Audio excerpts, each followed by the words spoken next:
Ja się nazywam Rafael Grieger i witam Was serdecznie tutaj w kinogramie Fabryce Nobliny na naszym programie The Culture of Beauty dla Biostetyk. Dzisiaj moim gościem jest Claus Nissen. On jest właścicielem marki HH Simonsen, firma, która ma holistyczne podejście do sprzętów fryzjerskich, która tworzy sprzęty jak lokówki, suszarki, ale tak samo nożyczki, kosmetyki do pielęgnacji, do stylizacji włosów. I dzisiaj będziemy rozmawiać, jak wymagające to jest, żeby prowadzić firmę kosmetyczną na rynku B2B, prowadzić firmę światową i tak samo będziemy dzisiaj pokazać ciekawe koncepcje jego nożyczek, które reprezentują coś innego, co aktualnie my tutaj w Polsce na fryzjerskim rynku znamy. Claus, it's very nice to have you here. I was introducing you that you are one of the owners of HH Simonsen. Correct. And that you are on the market for over 20 years. That's correct too, yeah. We started in 2003 when we started our company. How is it to be a part of a company with such a long tradition and to run this company, to come up with innovations? Like, what is driving you and what was the idea behind HH Simonsen? Well, the first idea was to really start implementing straightening irons to the industry, because they were not really a part of the industry in 2023. So that was our first idea. Second, we saw that the sustainable product wasn't really there. Many producers of electrical tools into straightening iron, those that were there, blow dryers, curling irons, clippers, etc., etc., etc., they didn't have a long-lasting profile. They were all designed to kind of break after a short period of time. So for us, it was really to introduce high-class tool that could last and work for professional use and for a longevity perspective. Okay, and where do you produce such tools, and how do you make clear that you have an innovative product today, that you have a high-quality product? How difficult is it to make a product today? Well, it's pretty difficult. First of all, you need to start with the design of the tool, have your designers to create the physical design. Then you need engineers who can put in the electricals and put in the components that are living up to your requirements. And if you want to be innovation, at the same time, you need to work with people that can bring in innovations. In our case, we're using a technology university that are making the first step of the innovation that we want to integrate, and then we complete the idea that they came up with. So normally from raw idea to the final product, we have to count approximately 2 years from we start the process in our brain till we stand with the final product in our hands. So it's a long journey from idea to final product that we have. Okay. Wow, I can imagine when you produce and when you think of electrical tools like hair dryers, like straighteners, like curling irons, and especially we are talking, you're developing product as a hairdresser for hairdressers, you need a lot of testing. Oh yes, you need definitely a lot of testing, but basically, first of all, you need components that are better and more strong in their foundation construction, so they can last for the professionals.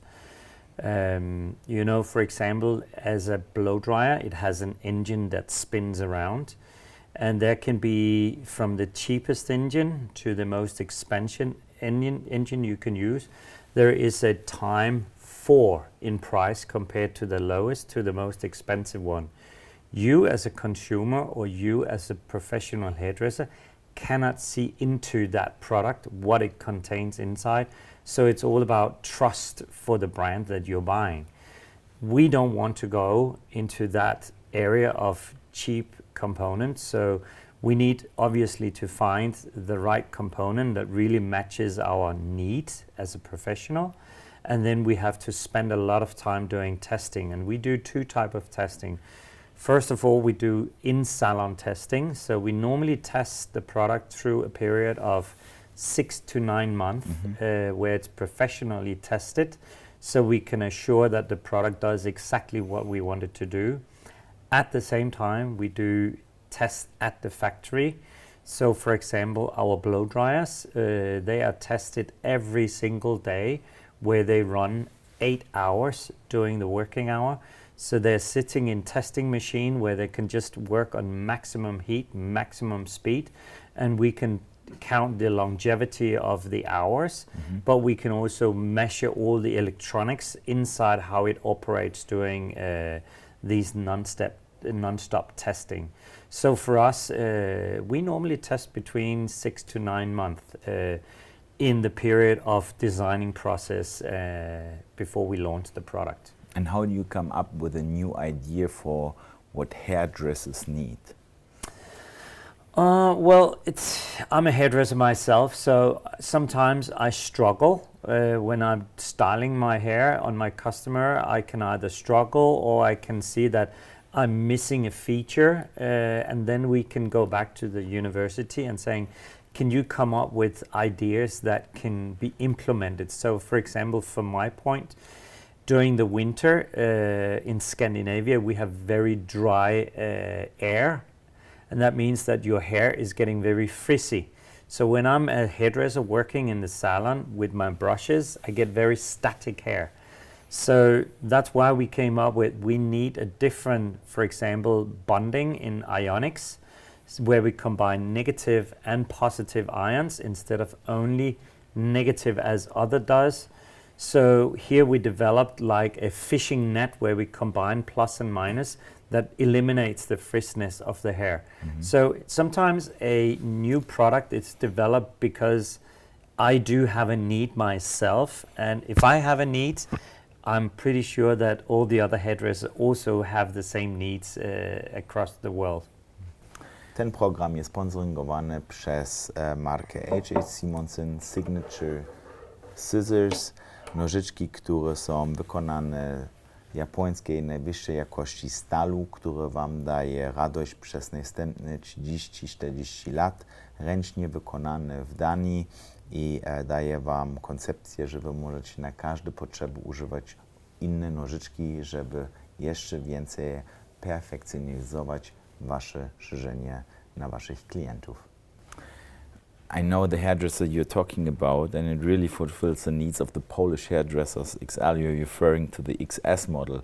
What do you think is now, or the Nano model, what do you think is now the biggest requirement from a professional hairdresser?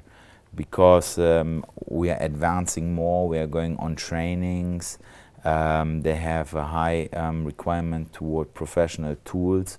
What, from your point of view, what does every hairdresser need, and how can he maybe evaluate if a tool is good or not? First of all, I would say that the trend right now is that you have to blow dry quite a lot because you have all these blowouts. And you want to protect the hair as much as possible. You want to create as much shine in the hair as possible. And you want to have the hair as bouncy as possible. So for us, we focused a lot of the air bonding technology, where we ensure that we can keep the moisture molecules inside the hair, and at the same time we can smoothen out the cuticles so it stays more shiny and glossy.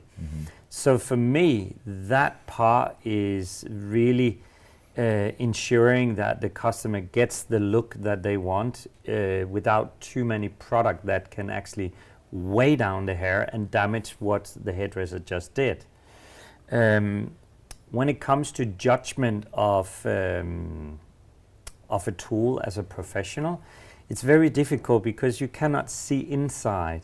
So you can test it, you can play with it, but it's all about being transparent. So what we like to do is we like to share what type of engine we use, what type of heating technology we're using, so that you have something to compare up against. So we want to be as transparent in the way that we built our product in terms of technology, so it's easier for you to communicate that towards the hairdresser. But the hairdresser itself, they can't really look into it. Price point is obviously a thing that you can look to. As I said, an engine can be 4 times more expensive buying the professional versus the cheapest one for consumer. And if I choose to work with a professional engine that is 4 times more expensive, that will also give my price point to be higher. So price point can be something that you can look at, but it's not all, because you never know what's incorporated in a price service from a customer. Okay. And why should an end consumer buy a professional product and not go to a MediaMarkt, for example? From my point, it's longevity. It's all about sustainable. If you, as a consumer, buy a product where you know, okay, I can use my blow dryer maybe for 3 to 5 years, then you actually have to throw it out and you have to buy new. That's not sustainable in my point of view, because you have to have a factory that needs to manufacture that product once again. So just by changing the engine to a higher quality with longer hours and longevity in the range, you can have your engines or your blow dryers, for example, to last for 10 or 12 years. And that means that, first of all, you spend less money into buying blow dryers, and you don't have the same electronic waste because your products simply last longer. So for me, it's a different approach to the market. And obviously, when you choose a professional product, you also get features in that professional really requires, such as the air bonding. And that means, as a consumer, you also get more healthy, more glossy hair in your blow drying, rather than just heating your hair and start drying it up so it becomes more fragile. So you get advantage when it comes to healthier hair as well. Okay. How is it in today's time to run an international company? What are the challenges in today's time? On the one hand, you see costs are going up, the world is more challenging. On the other hand, you have the feeling new products, new brands enter the market every week. How do you see it from your perspective, being in the industry now for 22 years? Yes, new brands are arriving every day, and brands are also disappearing every day. So you have a certain rotation. First of all, I see that there's so many brands entering the market, but it's not really brands that has done their own product. They are going mainly to China, buying a private label brand, what we call white label.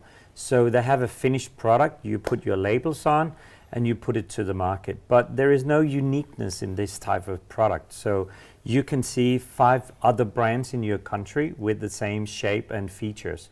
So for me, I think if you really want to run the long marathon, you need to invest time and money in creating your own design, create your own molds, and put your own products to the market, because that's the only way to really stay in for the long run. Yes, it's more expensive, but I think it's worth it if you want to stay unique in the market. Yes, the trend always changes. So you have hair trends now, it's more like curly or wavy, where 5 years ago it was more like pin straight. So now the focus pivoting from straightening iron more to blow dryers and round brushes and curling irons. So yes, you gotta be forefront when you're looking at the trend. What is the next hair trend, and what do we have of tool that matches that new trend? So you can never go to sleep knowing that tomorrow you can work as normal, because there will be new things popping up, and you need to be able to cherry pick out which one you need to start creating, because we have a two years design and developing plan that we also have to incorporate. Yeah. Talking about new products, new products from HH Simonsen is the signature line which you brought to us to Poland. It's like a whole new concept, or a concept for a new concept for Polish hairdressers when we talk about the scissor philosophy. Can you talk a little bit about it and what makes it so exceptional, so unique, your concept? Well, yeah, first of all, as a hairdresser, the most important tool I have in my hand is actually my scissor. That's what makes my business running. If I don't have my scissor, I have no business, because I cannot survive just by doing blowouts or only doing a hair color. So I think most hairdressers, they would say that 80% of their working time they spend with the scissor in the hand. So it is the most important tool. Very emotional, what I see. If I show them a scissor, everybody wants to have it in the hand. Exactly. So the basic is that the time has again changed. So when I became a hairdresser like 35 years ago, everything was very quality orientated when it came to the steel, the structure, the bone structure of the scissor, the steel. But in the last 35 years, it had changed. So now, instead of being quality orientated, it's all about pricing. And if you're starting to manufacture your steel in a cheaper way, such as castings, what's happening is that you have a very short period of time where your scissor can actually work proper. And it can be just from 3 to 4 months up to maybe 16 to 18 months. These type of scissor cannot really be sharpened because of the steel structure, and that means that after you have worn the scissor out, you need to use them to open your carton boxes in the salon. So your investment is out of business. You don't have more return of investment. Focused on making the proper steel from Japan and making sure that all the nerdy details are taken care of in Denmark rather than in a random factory, because those secrets, how the edges are made, we don't want really anybody to know that, because then it's easier to replicate the cutting concept that we have of our scissor. Okay.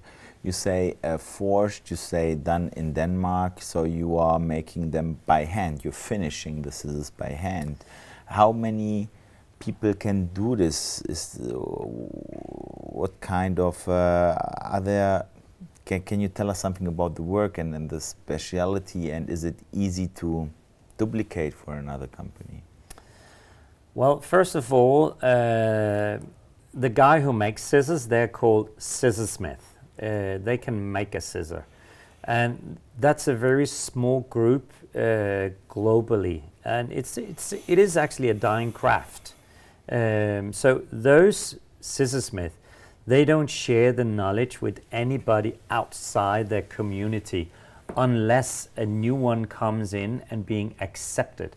And it normally takes between 3 to 4 years to be accepted by the community, and then they start sharing their internal knowledge.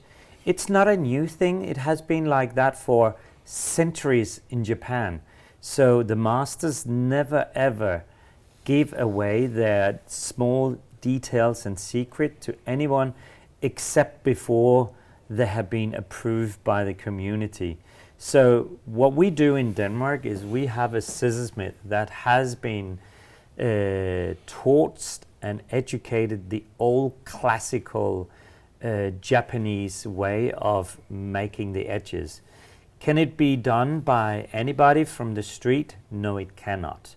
So you can do some bits of it, but they don't have the knowledge, they don't have the skill, they don't have the machines, they don't have the water stones, they don't have the buffing wheels, they don't have the compounds to the buffing wheels from the right quality. And if you don't have that, you cannot make it. And you cannot have these tools unless you're part of the community. Okay. And so to sum it up, what I understand, you have scissors for life. They are handmade by a person who was accepted in the community, and there are not so many people who can do it. And they are even some kind of personalized by hand at the end of the day by the scissorsmith. And how you come up with the design and what are like the scissors, what do you represent with the scissors, what kind of concept do you want to share with us? Yeah, a lot of questions. Yeah. Well, first of all, yes, the scissors are made by hand. So yes, you have the steel plates that a machine cuts out the shape, and then you have the roll grinding. But when you connect the handle and the blade, it's a welding, and that is done by hand. And from there, all the different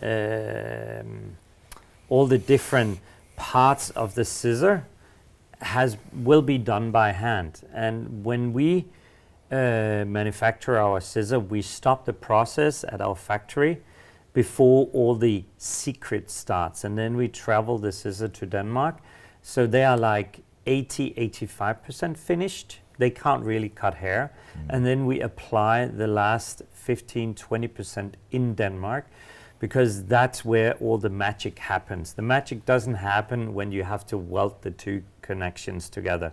It happens on the ends. So for us, that's the essential part that we do. When it comes to design, I think looking back to my entrance to the industry, when I was a young kid, 18 years old, starting become a hairdresser, I like tools. I like buying new scissor. And I saw myself, after maybe 5 years in the industry, I saw myself with like 20 different scissors, but they all did the same. I was always getting disappointed with my scissor. So every time I bought a new scissor, it was like after a few months, it was like, something is missing. I cannot do this. I cannot do that. So for example, I started to slice, to do a lot of slicing, but my scissor could not slice. So instead, I found a razor, and then I start razor cutting. All of a sudden, I wanted to create very solid line, like classical bob, but I was always chasing the hair. The hair was always pushing towards the end of the scissor, so I spent more time doing that haircut. So after a couple of years been working in the industry, I started looking at how can we apply different edge angle, different design on the scissor that actually can help me working faster, smarter, and more accurate. So from there, we started creating a scissor that could cut blunt lines. And from there, one scissor took the other, and today we are like having a bunch that we call 6 scissors that actually can go all the way around effortless. So now if I want to slice cut, blunt cutting, texturizing, thinning, whatever I want to do, I have a unique scissor that can do it without compromises. Okay. Yes, I can cut with one scissor, most things, but it's all about compromising. And in my professional work, I do not want to compromise. End of story. At the same time, we start looking at the quality of the hair, and it means that when you have a hair and you take it under the microscope and you cut it with a scissor that is not designed for the haircut, or a scissor that needs a sharpening, you as a hairdresser actually squeezes the hair together and breaks the ends. So you are actually creating damaged ends on your hair. That means that you are creating split ends. They necessarily don't show up in the salon, but after 2-3 weeks, you can start seeing the white dots on the customer's hair, and that you, as a professional hairdresser, that caused this because you're using a scissor either not designed for the cut, or a scissor that is not sharp enough for what you have to do. I think we want to see your scissors. Yeah. Well, do you want to show us some techniques, and why are they so special? Because from my experience, a lot of hairdressers are not aware of the angles, of the possibilities scissors can give you when you talk about blunt, about slicing, So yeah, I'm very happy if you could show something. Yeah, I will show, but before, yes, it's correctly, hairdressers don't know this knowledge because in generally there is no companies, there is no sales rep that actually communicating these things. They go around, put scissors on the table and saying, what do you like? And normally they would say, we have one scissor that can do everything. Yes, they can do everything, but not perfectly. So because we don't want compromises, we are working with different designs. So let me show you here. When I have a classical scissor here, that angle between the two blades are decreasing when I'm closing that blade. So it means that here it's like 45 degree, now it's like 30, now it's like 20, 10, and 0. And it means when it's decreasing, it also pushes out the hair towards the tip, so it's actually being physically pushed out of the scissor. When we cut straight lines, we use a combination of different edge design, and that means that that edge, that angle between the two blades are exactly the same throughout the whole process of closing the blade. And that means that all of a sudden the hair stays on the blade rather than it being pushed. And that means all of a sudden you have a perfect scissor for a blunt line, scissor of a comb, flat cut, graduation, everything the way you just need a solid straight line in no-go. So this kind of scissor makes you cut faster. It makes me cut faster. I normally say I can cut a full bob in less than 5 minutes. I have seen it. You have actually seen it yesterday, and then you can say, okay, what do you use the rest of the time with? First of all, I use the whole cutting time I have extra, but I use it for personalizing. I use it for slice cutting, adding texture, adding small details to the haircut. So you get all these small bits that really makes the haircut suitable. But the structure, the foundation structure of the haircut, I needed to go fast in because it gives me more time to do all the funny part. Because honestly, it's not funny cutting a straight line. That's just a job you have to do. So for me, that's a job. All the funny bits is how should those ends sit into your face? How do you want these? Do you want it to bend in or more sit like a wig? All these techniques, they can be added with my scissor after. Okay. Yeah. Amazing. So let us look at some of the scissors. So I want to show you two different designs that are on the opposite scale. So for me, if I should say, this is like night and day to each other. They could be more opposite each other. Then we of course have something in between. So here I have a slicing scissor that is purely designed to slice cut because it pushes out the hair and really makes the hair more effortless, and it blends in the hair. You don't get any lines with it. Here you have the opposite, you have the scissor for straight lines. So let me show you how they work. Super. So with my blunt cutting scissor, you can simply just add in the whole scissor in the whole length. You don't have to cut with the tip like normal hairdresser do.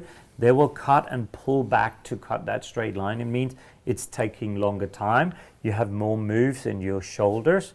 Here I load my scissor in and I close it. So every time I do this, I will have a straight line. Bang, off we go. I can come in if I want to create more like a classical structured haircut. I can come in again, bang, off we go. So I don't have to sit and cut like this. So I save time, as you can see. So for me, this is really the blunt cutting scissor when it's absolutely at its best performance. Super. If I go the opposite way, the slicing scissor, I have a scissor that really cannot cut a straight line. So if I take that section up here and I place my scissor and want to create a straight line, this scissor here will just push the hair out. So it will never ever cut a straight line because it's designed to slice cut. It means if I go into the hair and I want to cut, you can see how it's actually curving.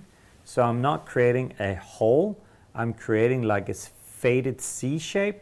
So here I can slice cut, very soft, very effortless, and it all blends in without creating any visible effect. So you have an effect, but you cannot see it. I can come in, I can slice cut this way, and the haircut will not be visible from the outside, but you will add in a lot of texture that just sits. So when you apply a bit of product, you have that texture sitting that you can just enhance it with your product. Okay, amazing. I think a lot of hairdressers does not know about it. So should young hairdressers start with these kind of scissors?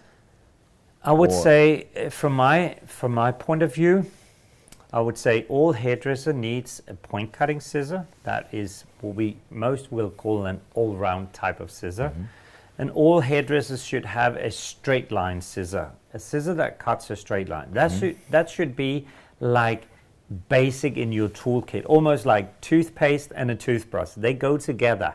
You cannot brush your teeth without the toothpaste, and you cannot brush your teeth with only the toothpaste. So it is for me that a blunt cutting and a point cutting scissor are essential to have for all hairdressers. Then we need a texturizing thinning scissor, yes. But I would say no, as a young student or as a young hairdresser, you don't need this type of scissor yet. This is more like, I wouldn't say expert, but once you start understanding how texture work in your haircut, once you start knowing what you do is addressing the texture in your haircut, then it makes sense. So I would say that. So when do you use the slicing, for example? What kind of hairdresser would use the slicing? He who has a lot of women on the. Well, for me, it's like a slicing scissor is for female hair cutting. So if you're a barber, it's not needed because you're not really cutting those softer ends and texture in the barber. So for me, I would say when you are a hairdresser that start really to work more in dry hair, understanding and like to play with texture, it's a really, really great add-on to your cutting level, and your customer will feel the difference. If you're more like a very strict, very solid type of hairdresser, it doesn't necessarily fit that type of cut. Then it's more like the blunt cutting scissor that fits well. So for me, I would say if you are dry cutting, if you are freehand cutting, if you're really a type of hairdresser that likes to play with the hair, it's a perfect match, because you will find that this scissor really does what you have in your mind. Okay. At the same time. Okay. And so in your daily work, when you are working with your clients, you definitely use, now if I understand it correctly, you use the normal point cutting. Yeah. You use the slicing for women and texture and details. Yeah. And you use the blunt cutting for fast work, for straight lines, just to keep the pace up. Yeah, to keep the pace up, but also to keep the details there. So I can compare it with something different. If you're a makeup artist and you roll up as a makeup artist to a photo shoot and you have only one brush with you, yes, can you do all the makeup with one makeup brush? You probably could, but there will be areas where you are in trouble. But you can still apply the makeup, but it won't sit perfect. So as a makeup artist, you have different makeup brushes to various areas of what you do to make sure that it does the line or blurriness as you want. And it's the same here. When I want more blurry ends, this is perfect because it's pushing out. If I take my point cutting scissor and I do the same, it's like using a wrong makeup brush for a blurry moment, because that here is more like a chunk because it's cutting hair. So for me, yes, I alternate between my scissor quite a lot to get cutting speed and to allow me to create the features, the details, effortless and soft without any risk. Because when I slice cut with this, I have no risk, I have no fear, because it's not aggressive, it's soft. I understand. And what I know about some Polish scissors, hairdressers, they do not like thinning scissors. Sometimes they are very not using them or try not to use them. Or end consumers are even asking or saying, I don't want that you use a thinning scissor because of bad experience. I get it, I get it. First of all, you have to look back to the history. When they were making and introducing the thinning scissor like 40, 50 years ago, they were horrible. Bad steel, and the teeth was straight up like a comb, and they bundled the hair, so they took a lot of hair out. And at the same time, hairdressers started to thin the hair in a wrong way. So you will see hairdressers that are thinning straight on the scalp like this, and I do understand customer doesn't like that type of thinning because it will give a lot of small hair starting to stick out, not day one, but after a couple of weeks. So you see a lot of hairdresser just thinning like this, and that doesn't bring anything except small hair that doesn't do what the rest of the hair will do. So you have like two haircuts in one. The more modern type of thinning scissor, we call it texturizing scissor, and the whole idea is that the teeth are now curved, and instead of having like a loop down where it bundles the hair, we have small grooves or small staircases, and that means that the hair starts to transport itself to the gap between the teeth, and that means all of a sudden I can come in and I can use my texturizing scissor in different angles and not creating any lines, so I can use it to enhance details rather than destroying the haircut. So I would say that texturizing versus thinning scissor, it's two different ball games, it's two different scissor design. And then I think that is the reason why some companies and some hairdressers really banned these, because they got a hate on these scissors because they used it wrong. For me, I think when you start learning how to drive it, because in my perspective, yes, we can all as hairdresser cut hair, but that's not the same as you know how to drive this scissor correctly. So we can all drive a car in the traffic, but can we drive it perfectly on a racetrack? Not necessary, because we don't know when to hit the accelerator or the brake. And if we don't know, we cannot drive the car on a fast track. So here what we say, you have like a very high quality scissor, like a racing car. And if you should be able to use this in a proper way and really get the maximum out of it, you need to come on our workshop and learn how to drive it. Because when you learn to drive it, it's easier to implement that in your daily work. And that means we have actually elevated the hairdresser's craft. Their cutting experience has been elevated to a new level. So we actually develop educators' cutting level with the scissor at the same time, because we want them to know how these scissor works with all the technology that we have built into them. Okay. And if a hairdresser invests now in these kind of scissors, what kind of steel is it? And he will have it for his life, and then he can sharpen it. How often, and what is important, how to take care of the scissors? Well, first of all, the model I stand with here, it's a hybrid. It's made from ATS 314, which is a private steel from Japan owned by Yamamura. So this steel is probably one of the most exclusive steel in the world. And the hardness of the steel is very hard, means that it doesn't really get damaged by cutting in dry hair. The cuticles in dry hair is harder than when the hair is wet. We know it from our nails. When the nail is wet, it's the same material. They're soft and easy to cut. So when cutting in dry hair, we need edges that can stay strong, that can stay sharp, even cutting in dry hair. And the ATS 314 from Yamamura can really do that job. In our point cutting scissor, we are using Aichi 440C, which also have a very high strength. So it's a very strong steel. And those two steels will last for you between 30 and 40 years. If you take care of them, such as clean them, oil them, etc. And sharpening, you do it every day. Every day, yeah. Sharpening is a different game, because you can say that a texturizing scissor like this doesn't really need to be sharpened that often. I sharpen these of my own every 6 to 8 years in between sharpening. That's actually enough, because the steel is so hard. I'm not using it like 100 times a day. So for me, every 6 to 8 years is enough.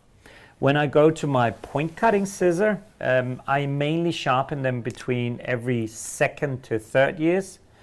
And if I'm going to my slicing scissor, between 3rd and 4th years. We are not just calling it for sharpening, because when you send your scissor in, we call it renew service. So it's not just about sharpening. We polish the steel. We change the inner washer of the center screw. We unscrew the finger rings. All this will be polished and applied again. And when you receive your scissor back from service, the renew service, your scissor looks like a new scissor again. So it is really a renewed scissor that you will receive, not just sharpened, but also completely polished, so all the small scratches are gone. And that's why these scissors can travel for 30 to 40 years. And this you do all in Denmark with your scissor smith. Yes. So yeah, I know it's a very cheap price, and it's fast, because it's Poland to Denmark. It goes very fastly. So within 2, 3, 4 weeks, you have renewed scissors. Yeah, I agree. So again, and you should not send in your scissors to a person who is not involved in the process of making. No, if you cannot make a scissor, you don't know how to sharpen. A lot of people who sharpen scissor, they say, oh, I can sharpen all the scissor. Yeah, you can, but you don't know how to sharpen ours. Yes, he can sharpen that scissor, but for sure he will ruin the scissor, because they don't know if this is a clamshell or a bevel. They don't know the angle. They don't know how to polish the edges. They have absolutely no idea. And furthermore, all the scissors have a curved structure, so they're not flat and straight, they're curved. And if they cannot bend these metal by hammering, they will end up having a scissor that doesn't have the right feel and have the right pressure on the scissor when you're closing it. So you have to send them back to the place where they were made originally. That's the only way you can ensure that your investment of a scissor will keep on going. Super, super. What if you would say 3 most important points for our hairdressers and what you want to transport to them, what would it be now when we talk about signature and your idea behind it? First of all, I would say that we, as even it's a scissor brand, we really are very dedicated elevating the cutting craft of the hairdresser. We can all cut hair on different levels, and regardless what level you have, we think it's important when you invest in a new scissor, we are not just giving them a scissor. No, we really want them to learn how to use that scissor maximum. And that means that we actually also sell together with the scissor a new knowledge level. So we lift up the knowledge of your cutting level, and that means your customer will be more satisfied with the haircut. The haircut sometimes lasts longer for the client. So you in your salon can all of a sudden also maybe start charging more because you are getting more professional in the cutting. So I would say that's absolutely number one. Number two for me is really looking at the sustainability, because for me, we are having like one planet. And if I, as a hairdresser, can avoid buying 20 scissors in my career, but only buy maybe 4 or 5 different and use them throughout my whole career, I have done something to help, what can I say, the environmental part, because you only need to produce the steel once. You only need to transport it from the factory once. So by doing this, you are also having a green impact. And then I would say that last but not least, it gives me the freedom to become more creativity, because the scissor allows me all of a sudden to use my, I call it stomach feeling. You know, when you're cutting hair, you can have emotional feelings of the haircut that you're doing. And all of a sudden, when you really understand your scissor, they become an extension of your emotional hands. So if you want to do this, it does it without any interruption of an edge that doesn't can do it. So I think that's for me the most important, that it really can transport my emotional driven feelings into my haircuts. Amazing. Amazing. Yeah, we are working on a concept with you to present it to the hairdressers here in Poland. And I hope we will come up with a final concept in June, just to start to tell to the hairdressers what are they missing, because I totally agree, most of hairdressers do not know anything about the technology behind the scissors, and they know everything about coloration, they know everything about scalp care, they know everything about hair structure and ingredients, but unfortunately the topic which is the most emotional for them, no clue. No, exactly, and it's, as I said before, it is the most important tool we have to cut our customer. That is my scissor that makes, at the end of the day, the money in the salon. Here, I buy a scissor, and every time I cut a customer, I get money into my company. When I want to do a color service, yes, I get money into my company, but I also have to spend money on colors each time. I have to spend money on all other things at the same time, foils, etc. Here, that's my scissor, that is my primary tool. And we do a lot of cutting. So I think the knowledge of cutting needs to be lifted, elevated, and we do it by educating in Scissors. In the scissor, because there is a big difference between a cheap scissor and the more expensive scissor and all those in the middle. There is a big difference, and we need to educate, so at least the hairdresser can make a choice based on knowledge when they have to purchase a scissor, and not based on just a sales rep doing their talking. So I think that's the important, that we want them to have a knowledge to make their choices from. And can you now, the 3 scissors what you were talking about, texturizing, slicing and enforcer, I give you for each scissor 1 minute that you just do it something, give texture, you slice, that the people can see it here on camera. Again, if we start with a, I don't know, slicing, enforcer. With the slicing. We start with the slicing. Okay. Okay, so for me... 1 minute. 1 minute. I can't do it 1 minute, it takes more time. Yeah, I know. No, but again, as I said, first of all, now this is not a proper haircut, but anyway, for example, if I have a haircut and my customer, they want a bit of more root lifting, or they want more airy hair, what I can do with this is I can simply take my sections up, and I can come in with the tip of the scissor and working down. Here on the first 2 fingers, I'm creating volume. It means that I'm creating more root lift. If I go further out, I'm creating more like a area hair. So the hair starts to become more bouncy. very good for blowout these days with the wavy hair. If I have like a cut where I want more texture, I want more movement, so like a shag, like a butterfly cut where you want that fluffy texture, I can come in and I can slice cut like this, and it all becomes invisible. So they're not there if they wear it straight, but when they wear it more like textured, they can add it to the hair because it's there. So they can like take it down away and they can add it.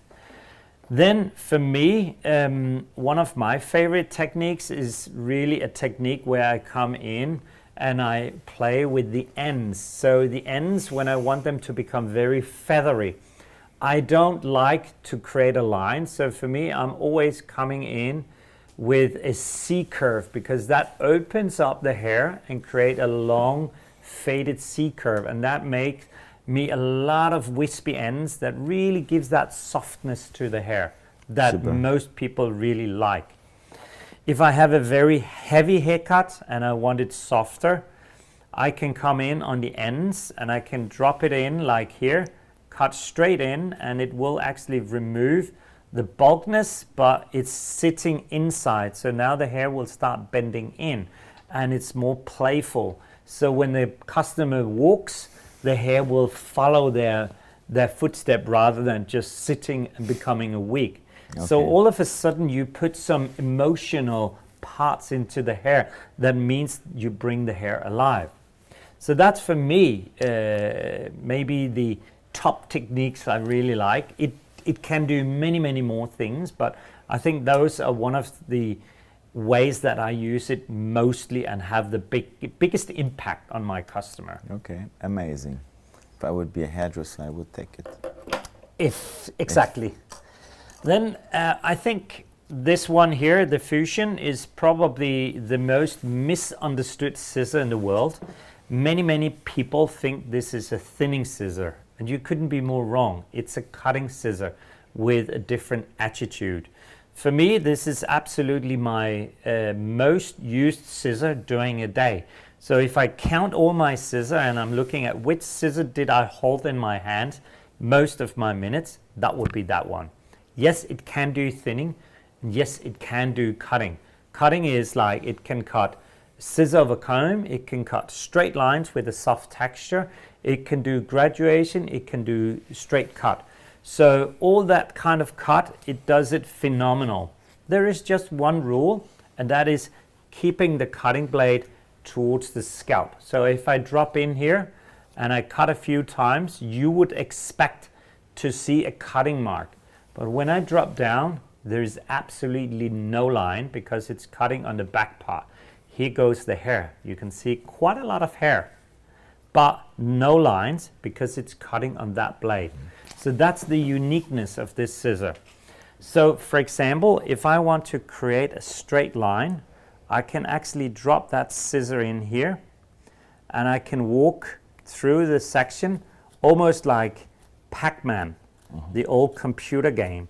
And when you do that, you can actually create a straight line without any strong, what can I say, strong feeling. It's more like an emotional feeling that you get. So that's a way of using it for solid straight line with softness. I can use it for graduation.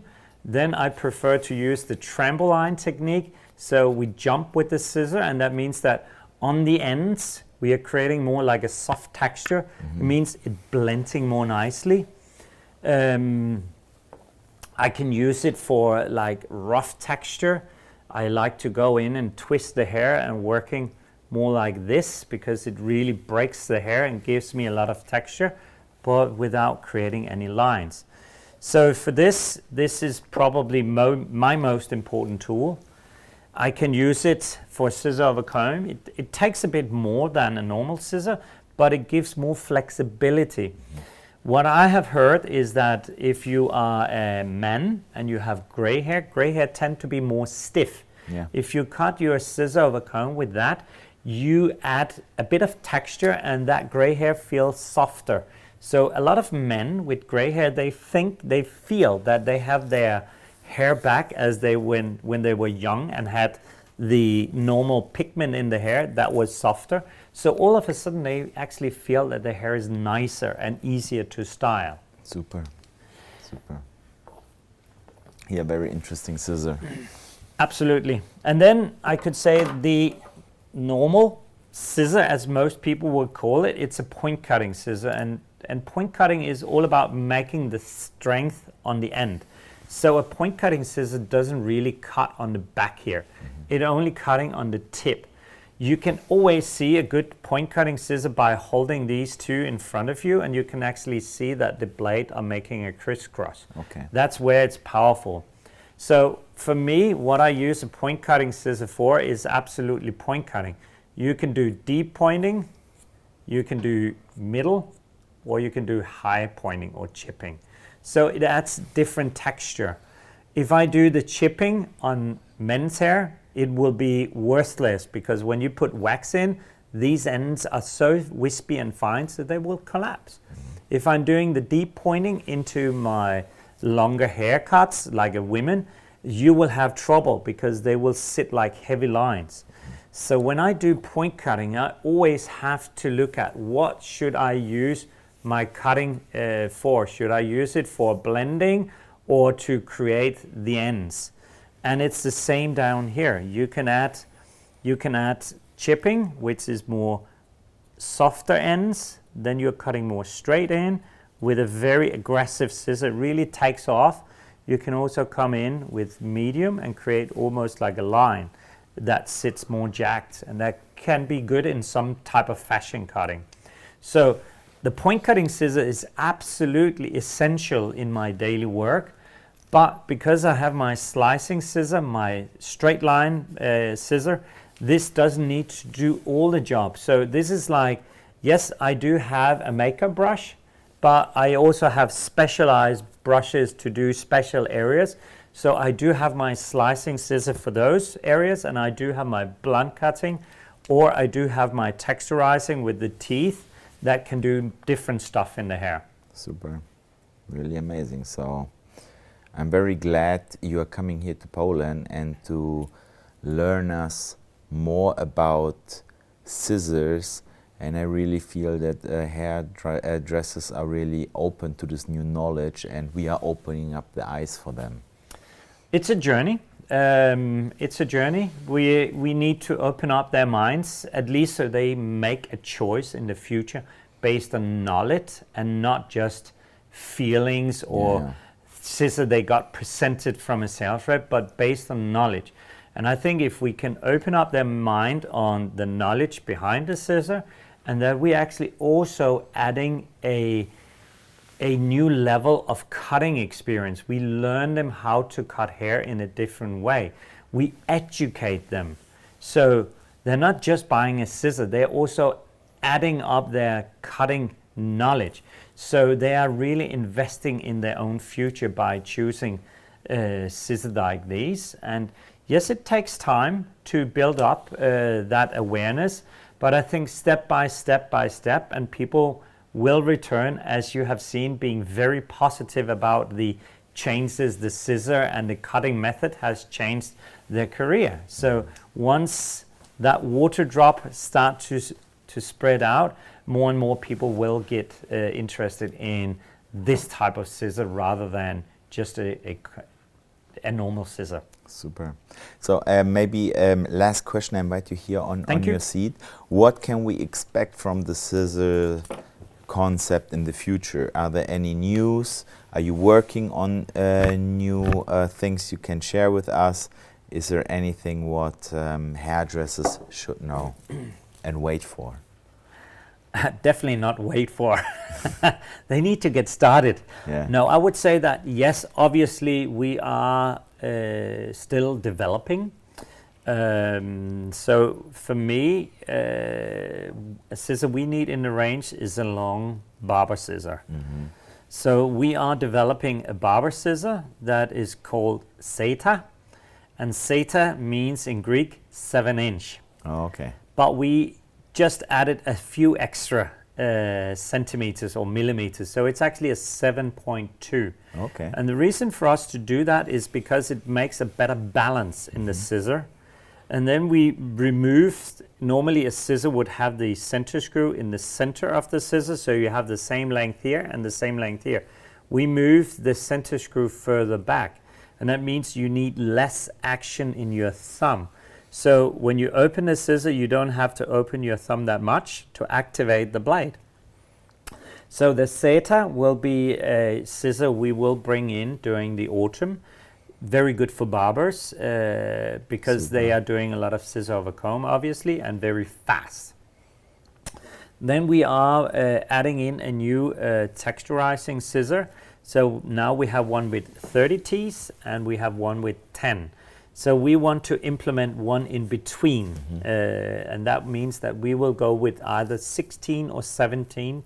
We're still testing, and that scissor will be called Zenith, and Zenith means the peak. So this is the peak of our design. It's merging in between the two scissors, so sometimes people think the one with 10 teeth is too much or too little, or vice versa, and then we have that one in between that really merges in between, so you have for all type of hairdressers. Then we are developing some new scissor with rotating handle, so where the thumb can move. So that blade is the same, but this part here can rotate, and that means when you hold it in your hand, it's easier to get a proper grip, and a proper grip means you have less tension in your armrest, you get your shoulders further down, so you release a lot of pain. So those type of grip will be introduced in the autumn as well. So that's some of the new scissor we have in the progress. Super, we are really looking forward. Claus, thanks a lot. I see the passion from you to develop the whole industry in terms of cutting, and as far as I know, I see the passion in every innovation you're bringing to us, and I'm very positively surprised that you are leading the industry with innovations when we talk about hair dryers, straightening irons, but with scissors as well. So congratulations, we are very happy to have you. Thank you, thank you. Thank you for letting me be here. Yeah, we will see you soon. Thank you very much. Thank you.